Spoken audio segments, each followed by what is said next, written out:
పాపం అనేది ఒకే వ్యక్తి చేస్తాడు, చేసిన పాపానికి ఫలితం కూడా ఒకే వ్యక్తి అనుభవిస్తాడు. నరకాలు చూపించినా చూపించకపోయినా మహామేధావులుగా మనుషులుగా, అందులోనూ చాలా చాలా గొప్ప గొప్ప ఆలోచనలు ఉన్న వాళ్ళగా మనకుండే కనీస బాధ్యత ఒకటి ఉంది కదా.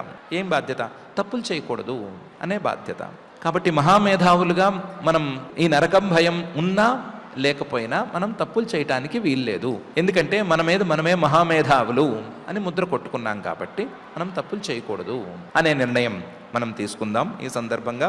ఒకవేళ నరకం అనేది ఉంటే అది కింద ఉన్నా ఈ లోకంలో ఉన్నా సరే మనల్ని తాకకుండా రక్షణ గోడగా మనం తప్పులు చేయకపోవటం అనేది కాపాడుతుంది. కాబట్టి తప్పులు జోలికి పోకుండా మనం జాగ్రత్తగా ఉందాం.